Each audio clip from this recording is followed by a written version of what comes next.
Revenge, a genre that dates back to the 19th century, initially labeled by A.H. Thorndike to categorize a class of plays which were written in the late Elizabethan and early Jacobean eras.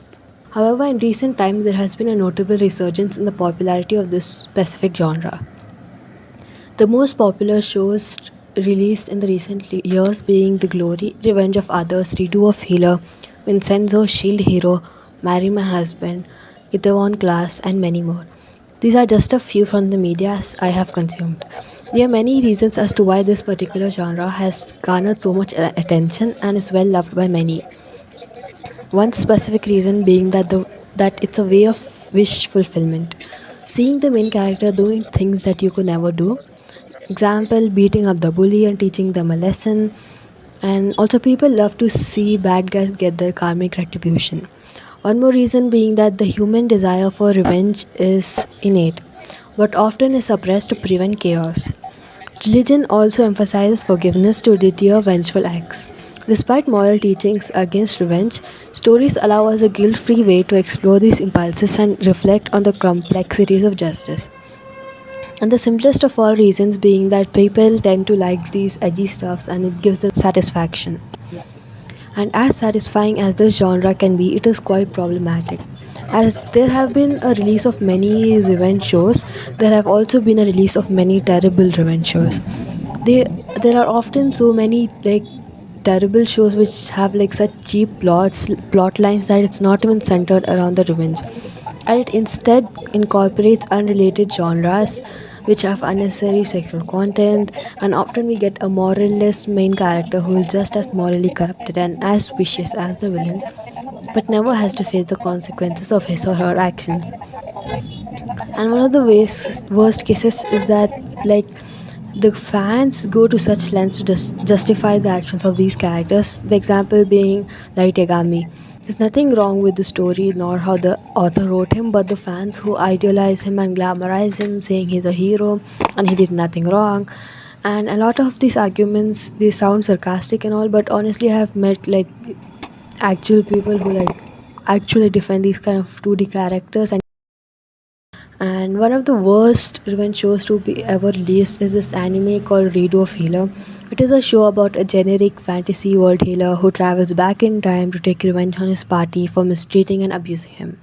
This anime has nothing appealing to it. The world building sucks. The character designs are bland.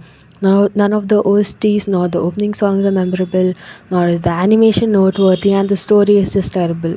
So why and how did this garner so much attention compared to other animes? It's because of the excessive amounts of rapes featured in this.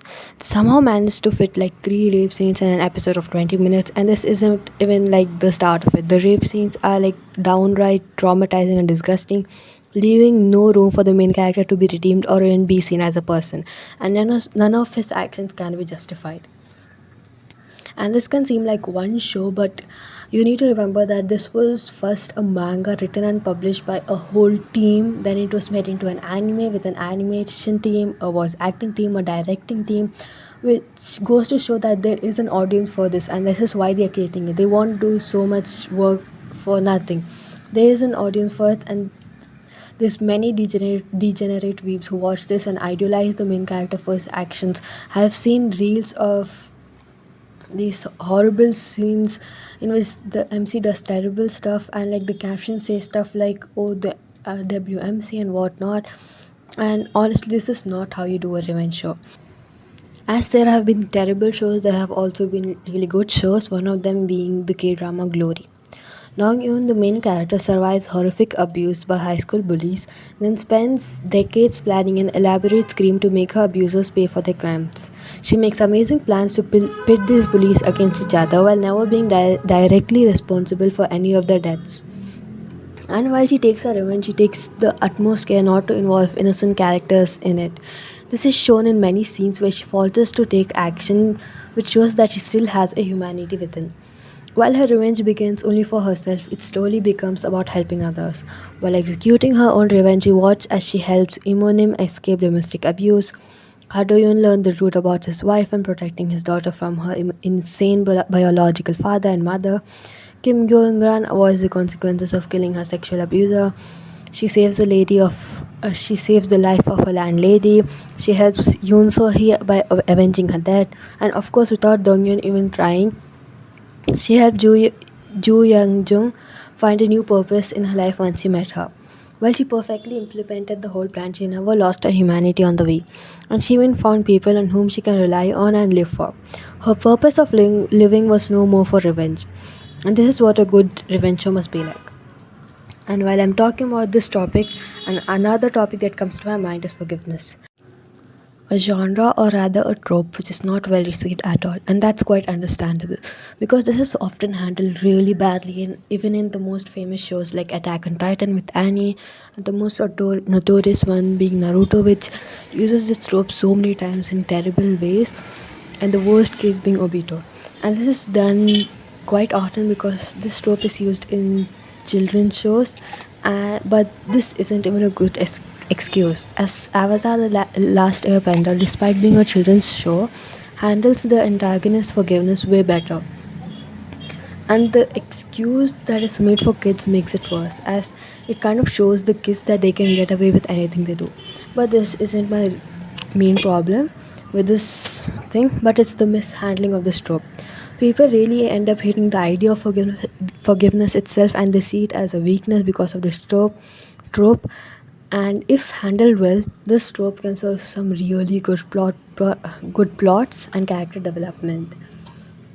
Forgiveness often isn't about the antagonist, it's about the protagonist realizing something about themselves, about letting go of their anger or their need for revenge and learning something important about themselves. The show which made me think about this whole topic was the K drama Welcome to Samdalri, which is about a main character Samdal, who is a successful photographer in Seoul, and how her assistant, the antagonist, ends up ruining her career and having an affair with her boyfriend. Usually, with these plots, you see the main character having like a breakdown and changing themselves entirely and taking revenge on the antagonist, which is the assistant. But this show takes a whole different role. Samdal instead tries to assess the situation. She moves back to her hometown. She tries to get in contact with her assistant to ask her why she did this and if she actually tried to commit suicide because of her. And she even quits photography for a while and takes a break from her career. This rubbed many people the wrong way, and it did to me too. It felt annoying as Samdal didn't even have any hatred towards his antagonist. She didn't even try to tell people that the rumors were false. But when I try to think of it in another perspective, it did kind of make sense for Samdal to think this way. She is that sort of a person.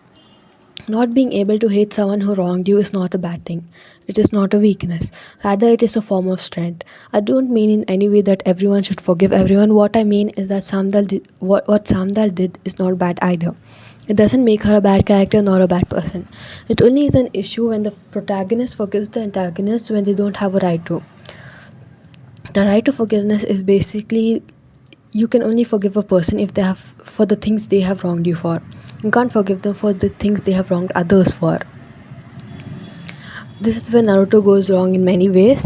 But when talking about this K drama and this character, in this case, the antagonist has wronged Samdal, and Samdal has forgiven this character in a sort of way. And like no other characters nor us have the right to tell Samdal that she can't forgive the antagonist. But at the same time, this show doesn't show the antagonist getting her way without any consequences. She gets her karma, but not through Samdal, but through the ones who love Samdal. This show's main goal isn't revenge, rather on Samdal growing as a person, confronting the problems she didn't have the courage to do before, and much more. The antagonist, in fact, indirectly helps Samdal to do this, as this all wouldn't have happened if not for the chaos that the antagonist created. I was able to think of this in a different light because of this specific reel I came onto. And here I would like to end this video with holding a grudge towards someone who wronged you is like walking around and carrying a boulder. So do not waste your time and thoughts on these terrible people who have wronged you, and instead use this time on yourself. Thank you.